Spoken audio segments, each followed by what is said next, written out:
We're good? Okay, I guess I'll get started then. We're on. Okay, hello everyone. My name's Paul Colls. I'm the creative director and co-founder of Fierce Kaiju. We're primarily a VR-focused team. Today, I'm going to take you through my talk, Going Viral. Just a bit of a reminder, if you get the chance at the end, please rate the talk and let us know what you thought to it. That'd be great. So yeah, this is Going Viral. I'll start off by giving you a little bit of information about me. I started out an indie outfit called Mobius Entertainment many years ago. We focused on handheld games, with the odd console title thrown in as well. Our team and the reputation sort of grew, and we ended up building Max Payne on the GBA back in the day, which was published by Rockstar. And then after that, we got purchased by Rockstar and became Rockstar Leeds. I remained with them for about 8 years. Had a great time, worked on some awesome titles, worked on GTA, Liberty City Stories, Vice City Stories on the PSP that had some cool features in, such as franchise first multiplayer, Chinatown Wars on the Nintendo DS, which was some pretty edgy content for a Nintendo title. And for a short time I helped to ramp up the team in Leeds to help on GTA 5. It was often my job with the GTA titles was to work on things such as mission content, working with the rest of the design team to make sure that it was up to a great standard. In addition, working on a range of other things such as vehicle handling, weapon balancing, some UI tweaks and stuff like that. Worked on Red Dead Redemption for a short time over in San Diego with some incredible people. Huge projects, as I'm sure you can imagine. Lots of the other Rockstar studios getting involved. It was, it was a great title to be a part of. Again, I was mainly involved in some of the mission sort of design, making sure that was all on track, and giving feedback and some of the fine tuning in there as well. I did a little bit on LA Noire, developed by a team called Team Bondi and published by Rockstar. We were asked to sort of help get the game over the line. Again, sort of doing a bit of extra content in there, some extra missions and stuff. I also did a bit on the vehicle handling there. We had a remit of just sort of get it different to GTA, but still feeling fun. So yeah, I think we did a good job on that as well. Towards the back end, I took a bit of time out, came away from Rockstar. Loved my time there, and if anybody gets the chance, you should definitely, have a spell there. It's a lot of fun. You'll learn a lot as great teams. But yeah, so I felt a need to sort of push myself in new directions. And we'd made a habit of sort of working on innovative content and sort of pushing on new formats and new platforms, such as the multiplayer that I mentioned on the PSP with GTA, and the mini games on Chinatown Wars. Things like that really sort of struck a chord with me, so I wanted to sort of build on that a bit. And I got an opportunity to join the Blast Furnace, which was Activision Blizzard's sort of first foray into mobile. Kind of felt fresh and felt like a new thing, like a new start for me. So, I jumped in. Our first title was a revamp of the classic Pitfall, which was similar sort of vein to the Temple Runs, games of that ilk. It's quite a nice, fun little thing to play. And very quickly, we got dropped in the deep end and on the famous sort of IP. We did a really interesting take on it. It's a first-person game. Some really nice features on there to help overcome some of the problems that you have on glass. It was some challenges in doing that, but it was a good learning curve. In addition, it had sort of a top-down strategic mode. Now, and that was kind of, again, another like franchise first. It was quite a brave and bold move for Call of Duty. So, it's fun and it's worth a look if you get the chance. Unfortunately, though, it didn't bring in sort of 500 million users or, the sort of figures that we see on mobile these days. And for the first time in my career, excluding the short break that I had, I was jobless. We had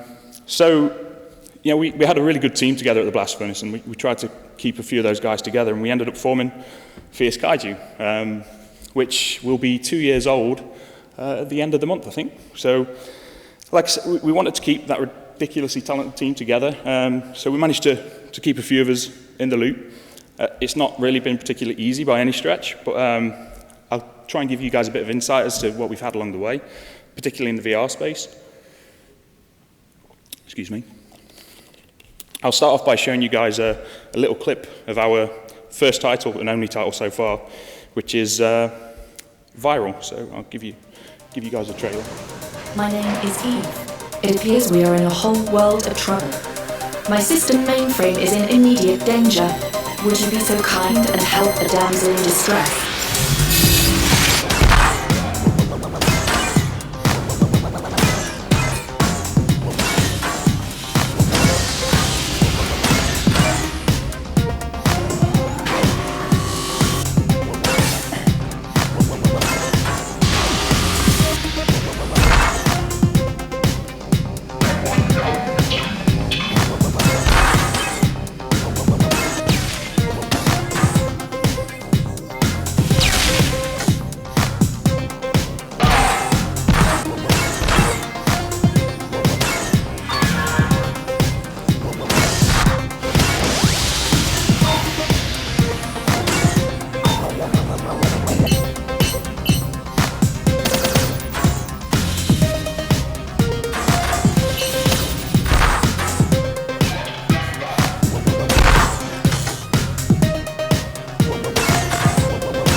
So yeah, that was our first game, and it was, we were among the first to market in VR. This was on the Gear VR, which was a collaboration between Oculus and Samsung.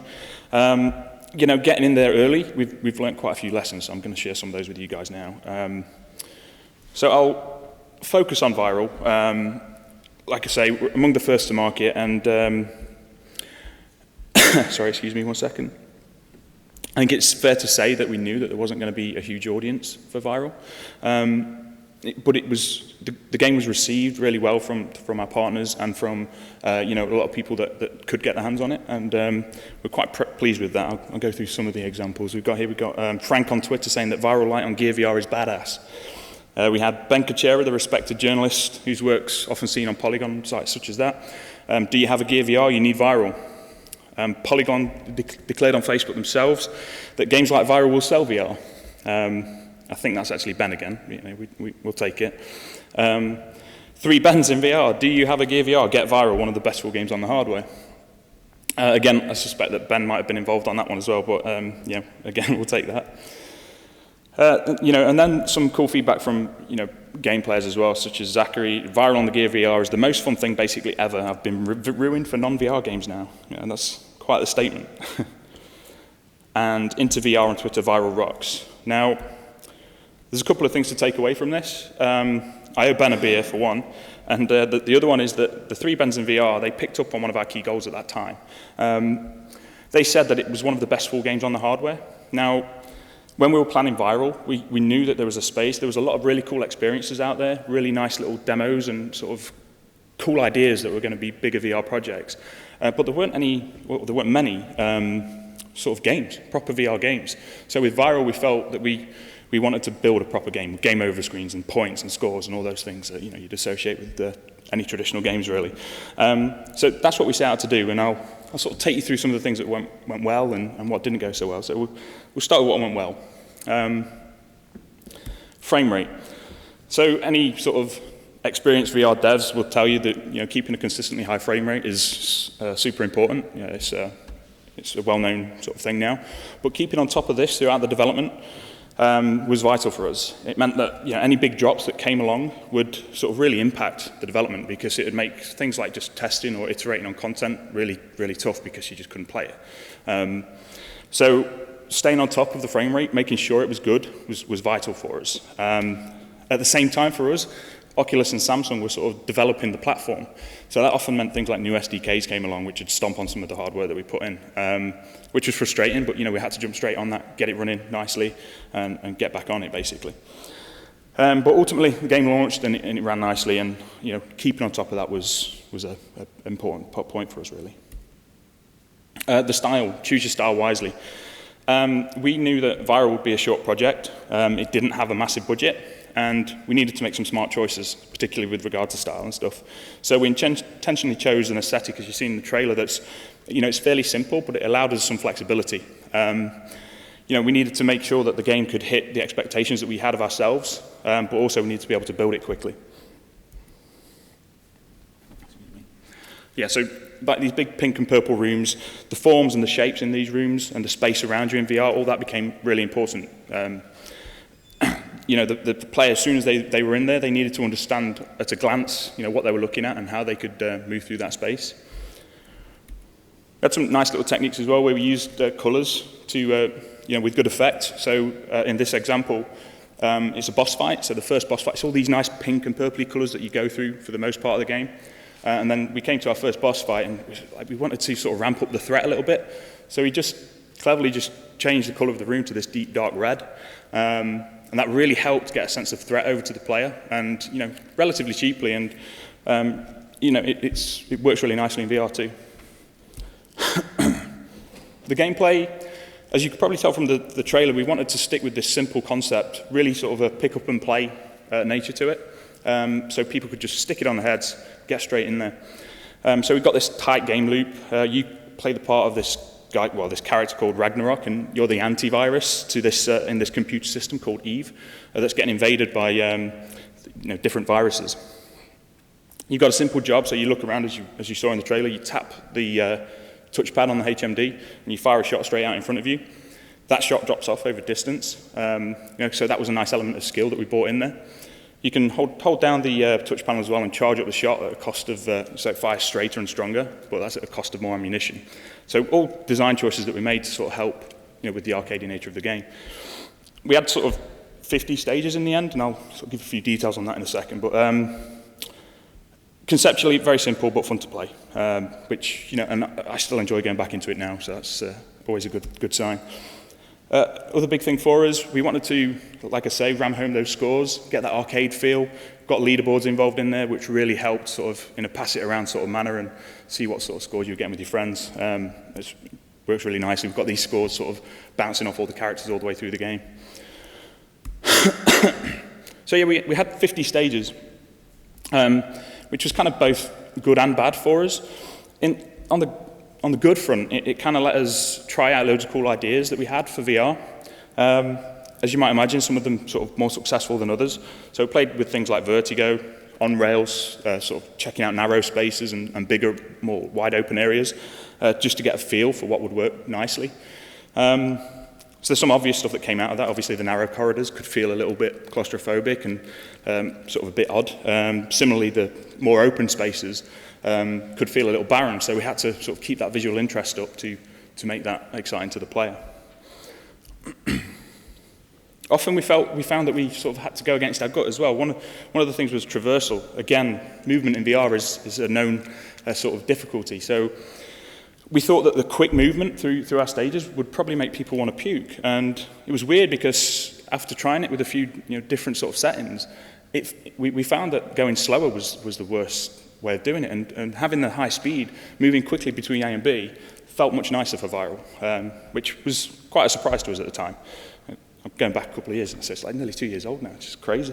But yeah, another goal of ours was to make sure that the places within were interesting as well. So, and by that, what I mean is that the layouts of the stages, we had to really consider what was going off with the layouts. For us at that time, there was, you're getting in VR and you've got all this space around you that you sort of want to use. And we had to sort of rein that in a little bit because we found that we needed, certainly with viral, and this wouldn't be true of every VR experience, but we needed to make sure that the action and the core of the game was, like in front of the player in a nice cone that they could snappily play this action-y sort of game. Whereas in our heads originally, we kind of thought, I want to do all this space and look over here and look over there. And that became quite laborious to people. So we tried to avoid that stuff and focus on the core content, really. I think, just to sort of go against that a little bit, I think you, by all means, use the space, but just think about what your game's delivering. It might, if you're doing something where you're looking around a scene or something, and there's sort of clues around an area, then obviously you're going to want to explore that space and do cool things like that. But just think about what you're trying to deliver with the game. And going back to the style a little bit with the stages, because we'd got the sort of more simple look to it, it allowed us to get the stages up and running pretty quickly, so we could iterate quite nicely, nice and fast, and we could quickly tell if that stage was going to work or not. We didn't have a massive amount of time for iteration, so it was important that we used our gut and knowledge to make the stages fun. So the knowledge base as well, this was something that was obviously very useful for us. VR is, it was very new then, it's still new now. People are still learning lots of things all the time. But getting in early doors for us, it helped us to learn those lessons pretty quickly. But the reason I sort of wanted to touch on my career earlier is that a lot of those things that we took for granted, that we've learned over the years, just wasn't going to fly, which was, it's quite frustrating, but it was also quite fun at the same time. Simple things like, how you deal with subtitles, cutscenes, and the best ways to move around the environment, like I mentioned. All of those things had to be rethought out. So we kind of developed this mindset where, first and foremost, we'd consider the user and the experience that they have at any given time within the project. And that became, it's obvious now, but that's the kind of thing that we had to focus on. But we had to be objective as well, and be brave enough to sort of make enough decisions on the fly and roll with them. And that was building up that knowledge base as we went on the fly. Excuse me. I'll go through some of the things that didn't go so well. So UI. Again, this is another one of the points in VR where there's a lot of lessons to be learned, and we're all still doing that now. Loads of new problems to solve with it too. We've all had sort of grand ideas of what UI in VR might be, such as the sort of Minority Report sort of stuff. There are now some good solid examples out there that you can see really nice UI in some VR games. When we were doing Viral, that just wasn't the case. So we were, again, sort of learning the ropes, testing different things. So yeah, we were pioneering, and we made a couple of mistakes, and I'm going to sort of go through these with you. But the thing is, we identified these mistakes as well, and we've fixed them where we can, and we intend to fix one of the others specifically in the future. So we've since changed this, but it's worth talking about, and it's usually called gaze selection or gaze input, and it's quite it's used quite a lot in VR. We sort of made a system of it working for us, and it was nice, it felt good, and I think I was probably a little stubborn about it, and I wanted to make sure that we were doing things in VR that hadn't been done before. So this method of selecting stuff, was something that I just got quite passionate about and hung up on. So what you do, you look at any of the icons that you want to select, and with the little cursor there, and the little circle charges up over time. Like I say, it's quite a common thing. But in Viral, it just didn't seem to work. I couldn't really put my finger on it at the time. It worked, it just didn't... It didn't feel right for the title because of a lot of the other stuff you were doing in the game. It just needed a simple look at and tap, and you selected the thing, which is, it's one of those lessons we just learned on the fly. in many cases, you see that sort of UI system working perfectly fine. Land's End being an example of that, actually. So hindsight, we got it fixed. It's all good. The next one was targeting reticle. Another point that any experienced VR devs will be able to tell you, it can be problematic. Because what happens is the reticle's sort of floating in front of you, and as it passes over sort of the background and then enemies, there's a weird sort of pop that you can't really, your eyes just don't sort of manage it very well. So we come across a solution that works quite nicely, but when the reticule sort of passes over an enemy or a target, it does this little pop, and we've got some other little blims that come around it that sort of really take the attention away from the weirdness, and that worked for us. However, I don't think we're fully happy with that solution, so we're looking at ways to sort of fix it, and this is like some of the stuff that we've been working on. This is kind of like a HUD sort of cage. We took away the reticule that charges, and we've got like the ammo count up the side here, and your energy up the side there. And all the ammo counter stuff, when you charge a shot, it comes down on the meter. And the little reticle, got a little target reticle right in the middle there, and that moves based on your head position. And it just feels much more solid, and it doesn't give any weird feelings. So, we've messed around with a few things, and that's where we're looking at the moment. It feels much better, and no doubt we'll get that into Viral at some point. I mentioned talking about some of the problems with our stages. I think the problem was the scope of our ambition. We kind of felt like we needed a bunch of stages, like as many as we could possibly do. And we decided that we'd do 50. It wasn't like an arbitrary figure. We considered the pacing, the balancing, and based on some of the test beds that we'd done. But we really should have and could have planned for less. There was no, I think we could have focused on quality over quantity in this example. So that's definitely something worth keeping in mind. Excuse me. So yeah, most of the talk's been on viral so far, but just a few observations in relation to specifically like from our background in AAA, going to sort of this indie development team, some of the things that we found along the way. Being the early bird, through a contact that we had, got the wheels in motion for our focus on VR. We sort of got a worm, but that one worm wasn't really able to sustain us for very long. You know, and you're unlikely to make much money from sales at this point in time. So you're going to need to figure out where the rest of the cash is going to come from pretty quickly. Honestly, we didn't really spend enough time figuring out our next moves after our first title. Just partly due to the fact that we were busy with our heads down, getting the game done. But you know, it was a mistake to be made, and we did that. It sounds obvious, but when you've got a small team and you're all busy, heads down, it can be a little difficult to pay attention to the bigger picture. This is something that we're definitely much more mindful of now, but keep it in mind. Full funding for VR projects can be difficult to source. Publishers, somewhat understandably, weren't massively interested going back a year or two. Arguably the market still isn't really there for them to sort of really dive into, but it's safe to say that they're definitely keeping a close eye on things. So those discussions are going to start coming up pretty soon. We've found that platform holders currently probably your best chance for funding projects. Most folk are aware of this though, so your content needs to be super strong and it really needs to stick out from the crowd.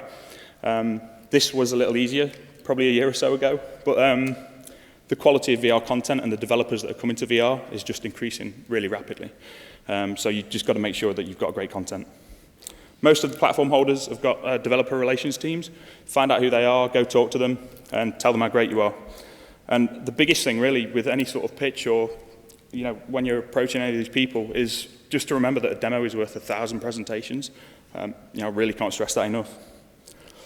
Excuse me.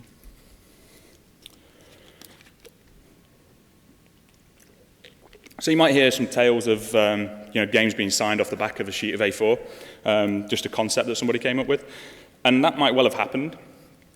But there was likely, in that situation, most likely there was a decent relationship in place in the first place, which would make sense. The trust, that kind of trust would make sense in that situation. But unless you have a similar relationship with companies that you're looking to pitch to, be prepared to put some work in on your pitch. It's vital. There are loads of suggestions you'll get about what to do with the pitch. You need X, Y, and Z. But the biggest things it needs to do really is just to sell your team, your capabilities, and your concept as well. Again, the quality of that is vital. But the pitch needs to be concise and it needs to be snappy. And just get your point across as quickly as possible. Another thing that we found was it's good to develop a thick skin. Not everyone's going to love your work, and not everyone is going to get it, but make sure that your potential partners can be frank with you so you can get the feedback, you can take it on the chin, you can work and you can learn from it, and you can crack on and move on to the next thing that you need to do. We can take it. We've been around the block a few times, but it's really important that you just let people give you the honest truth about the project so you can move on. I think networking for us has probably been one of the biggest learning curves. Coming into to being an indie team, we knew that it was crucial for startups and indies. But coming from the AAA background, it's we underestimated how much effort is actually required to get out there and put yourselves in front of people. So obviously you need to go to events, you need to meet people, but it's make sure that you're getting stuff from these events too. Whether that's exposure, new connections, just be mindful of the cost both in money and time. Every event that you come to, you're away from building your game. So just really keep that in mind. Also, one of the biggest things is be aware that some of you will need to get out of your comfort zone. Sort of 3 years ago, I'd never spoken publicly, but now I'm at Develop. So yeah, just somebody's going to need to start pushing the company as well. Testing. Have as many people play your game as possible. It's as much as good as it is to get family to play your games, they're always going to tell you that it's great. And that's lovely. But you need to get some sort of proper honest feedback on your titles, and you need, as ideally sort of VR virgins, just to sort of get on the game and tell you like what's making them woozy, what's making them feel great, what looks amazing, and get as much data and feedback as you possibly can, just to try and hone in and focus your game into a tight, nice project. Consider VR as a new platform in a similar way to when mobile first launched. You can make a correlation between sort of VR developers now and developers jumping into mobile sort of 10 years ago. Oh, sorry, something weird going on. Bear with me. Are we back? Sorry, isn't it? Oh, there we go. Right. Yeah, so developers were looking at ways to take their IP over to mobile, and often with not really enough sort of consideration of the new platform itself. You know, first-person titles are kind of a good example of this. Some of, you know, they can work, and we've seen examples of where that's the case, including the one that I worked on. But the design, elements of the design are probably always going to feel a little bit like compromise. And like I say, I include some of my own work in that too. But it's sort of widely understood among sort of VR devs and companies now that ports of existing IP and designs are going to be problematic. It's not to say they're impossible, but there's going to be bumps in the road along the way. And it's likely that those efforts aren't going to produce the best results in VR, to be fair. I think it's fair to say that you should be mindful of the fact of that in this early stage. Your game could be someone's first experience of VR. So it could be responsible for making someone like massively into VR and like spreading the gospel, but also it might put somebody off and do the inverse of that. So if you're building VR titles, really focus on the experience and what's good for the player. Talking about the experience, actually, when you're in VR, think about how you can make the whole experience of being in VR super slick and really nice for the player. So elements such as you stick your headset on, and we bring up our Fierce Kaiju logo almost immediately once the game starts, and it's nicely modeled and stuff in front of you, but what we want to do is sort of go a bit further with things like that. So as you look across the logo, have blims come off it, or do some sort of shimmer across the logo. Little details like that that really bring the player into the VR world, because they're not in their world anymore. You're in full control of what they're seeing, and it's important that it's reactive and it's nice and it's a good place to be, whether, you know, and take that through the different menu systems and things like that as well, and into the game. Make sure that they're having a great experience at any point within there, as best you can. Social, massive point in this. Consider how you can make your VR title a more social experience. There's a bit of a misconception that VR is an insular sort of experience. You can sort of understand why that's there. You can see people with the headsets on, and it's just them experiencing that, right? So certain developers, platform holders are keen to sort of listen to social ideas and stuff. Seen great examples with games like Keep Talking, Nobody Explodes, where, you know, you're in the headset and people are sort of telling you what to do, and they've got information that you haven't. So that's a great example. And this doesn't necessarily mean things like traditional multiplayer experiences, such as, you know, your online shooters and stuff. It's not necessarily about that. It's about, think about sort of social features that might help push your game with friends. So like stuff like scoring, simple things of sort of notifications slamming up on into your face saying, oh, your mate's just beat your score. Look at this, tap this, get straight in there and beat his score back. Those sort of things just instantly get the player feeling more involved into the whole sort of stuff around your game. Platform holders are certainly really super keen on social stuff. Labeling, again, I think this, you know, there's a responsibility both on the developers and on the platform holders too. Just about like labeling the work that we're doing in VR, because we'll have sort of situations where you take something like PT by that Konami put out with Kojima. If you did that in VR and people didn't know what it was, they are going to cry. They're going to sit in the corner and get pretty upset about that content. Unless it's labeled accordingly and they know what they're getting themselves into. There's a real responsibility in making sure that people know what they're about to get into. It's things like stuff with high-rise things, or, you know, the roller coaster things. Like, if people don't like roller coasters in real life, they're probably not going to like them in VR. So it's vital that we, you know, label our titles as such. Respite. Think about areas where you can, or ways in which you can make it easy for the player to take a breather when they need to. Just ways that they can sort of get out of VR if it all gets a bit much for them. This is quite an important part. In Viral, we made our stages sort of intentionally bite-sized. They were sort of 2 to 3 minutes tops, if not a bit shorter. And that was, we did that for a few reasons. We knew that, we didn't really know how long players would want to be in VR. That was, and I think that's still sort of experimental now, really. So with Viral having these bite-sized stages, it allowed people to play as much as they wanted and then quickly come out of it if they needed to, which is quite an important thing. Similarly, standard stuff that you get on traditional pause menus and such as quitting out to main menus, make sure that all that stuff's there and allows players just to pause the game really simply, quit out of the menu, get out of there. I've had my fill, I've saved my game, I'll come back to that when I'm ready to play some more VR. Think about that stuff, it's really important. Excuse me, just a quick drink.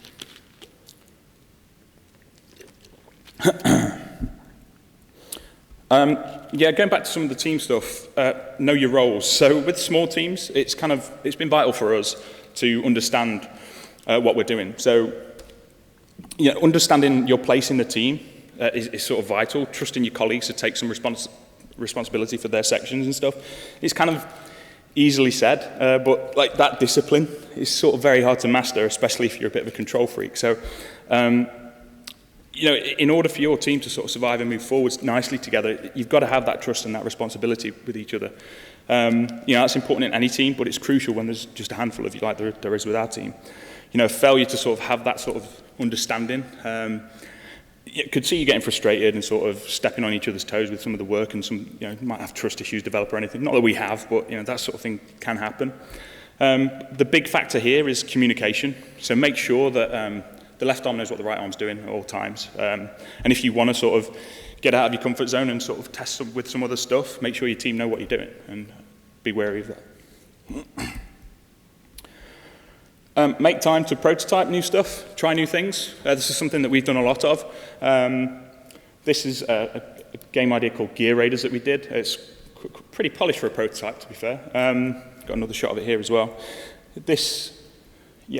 So we try to make as much time as we can, whether that's sort of over lunchtime or in the evenings, or we take a Friday afternoon or something, just to try some new stuff. It doesn't always happen like that. Sometimes it ends up being sort of at the end of another project and we'll just spend a week doing something. But it allows you to sort of get some new ideas and new content there that you can sort of flesh out and maybe integrate into your next projects and stuff like that. Also, it just allows you to sort of take a step back from your main project and just keep yourself fresh a little bit and sort of go off the beaten track. I think that's pretty much everything from me, really. I'd like to sort of finish on this, but take everything that I've said here with sort of a pinch of salt. I believe it all, but it's a new platform, and all of these ideas should be challenged and iterated upon constantly. Like, don't be afraid to ask. Get out there, get on social media, chat with anybody that's doing VR work similar to you. We all we're learning this together, and we continue to get better at this. So nobody has all the answers at this point in time, but move forwards with a bit of confidence, learn from your friends, your colleagues and your peers, and experiment and play and have some fun, and let that shine through in the work that you're doing. That's pretty much it from me. So please put some feedback and rate my session on the developer app if you can, and that's it. Thank you. Sorry, a bit early there, but I sped through it a bit too quick. Is there any questions I can? No? Sorry, just get the microphone down to you. As an indie studio, how important is it to you to be able to deploy your games across the various VR platforms? Because obviously they all have quite different specifications. Yeah. And I think it's very important for us to do that. To be honest, again, like you say, there's sort of different setups there as well that we have to be considerate of. It's certainly stuff that we're mindful of with Viral, and we'll probably be looking at ways in which we might be able to, take that to other platforms. But yeah, we're with Viral. It was originally a Gear VR title, but we're definitely thinking of ways that we can take that across. So yeah, it's really important because that you're not going to make massive amounts of money from any one platform. I think it's fair to say at this point. So the more platforms you can be on, the better for you. So if you can make that happen, by all means do it, I would say. So yeah, does that answer the question? Yes, thanks. Yeah, cool. Hi. So have you found anything out about play times and kind of what works for players for your game and stuff like Sorry, that? I can't hear you very well. Play times, average play times. Oh, yeah, Either sorry. anecdotally or based on testing or Yeah. data you've harvested. Have you got anything you can share there in terms of? Well, not properly, to be honest with you. I mean, the biggest sort of stuff we've seen it's generally been sort of half an hour. Is and that's just from the short test sessions that we've had, and such as using family actually. But I think that's going to get better over time as people start to acclimatise to it. Like ourselves are a bad barometer because we sit there with them on all day. So, but yeah, I think that's what I was kind of getting at earlier actually with the having the stages that were bite-sized. That's obviously not going to fit every sort of title out there, but similarly sort of having your game have decent checkpoints or decent ways that the game can sort of save your progress or whatever is going to be really important just to help with that at the minute whilst our understanding gets better. Does that make sense? Yeah, it does. Yeah, that's great. Thank you.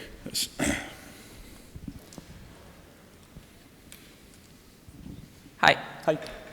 It's just a follow-up to Jeff's question.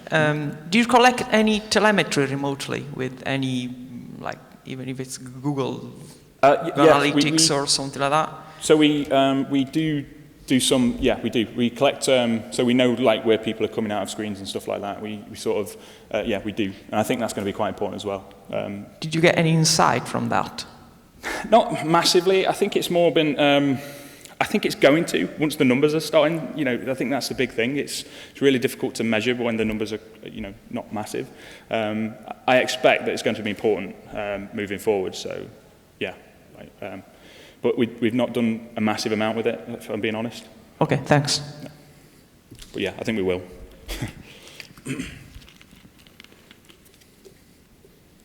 We good? Any more? That's it. Right, thank you.